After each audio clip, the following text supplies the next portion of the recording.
kembali menyaksikan Kompas Pagi. Papua punya banyak aneka tari yang mengangkat cerita rakyat dalam kehidupan sehari-hari yang kini kebanyakan dibawakan oleh Gen Z. Kali ini kami akan mengajak Anda mengenal sejumlah tarian dari Sanggar Budaya Manoy yang bertujuan melestarikan budaya.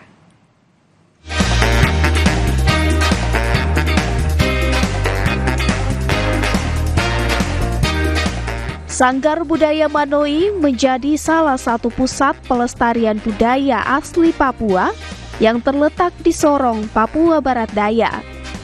Sanggar yang didirikan sejak tahun 2014 ini bertujuan untuk melestarikan tarian tradisi dan menciptakan tari kreasi dari cerita rakyat maupun kearifan lokal masyarakat setempat.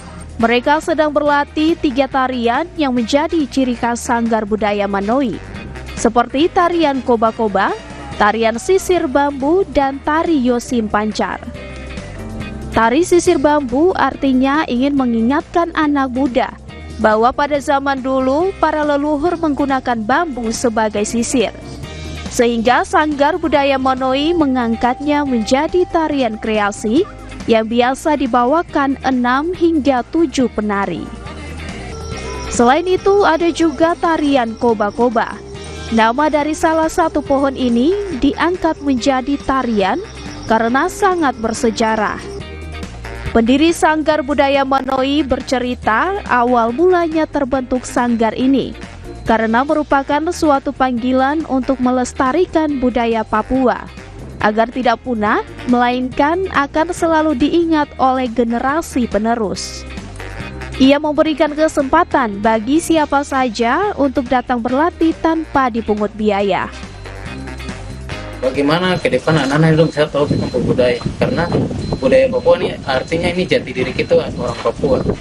Jadi dimanapun kita ada, nanti kalau orang tanya kau dari Papua, ya dari Papua, coba menari Papua.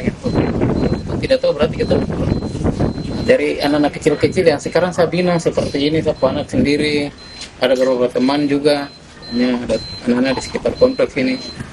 Mereka sampai ada yang di Malaysia disuruh, coba kamu menari tari Papua, dia bisa ajar mereka di sana. Jadi itu salah satu tujuan utama saya buat pada ada regenerasi. Jangan anak-anak ini sampai dipengaruhi dengan hal-hal di luar dari itu. Biar kita bawa orang, salah satunya juga kita bentuk jati diri mereka.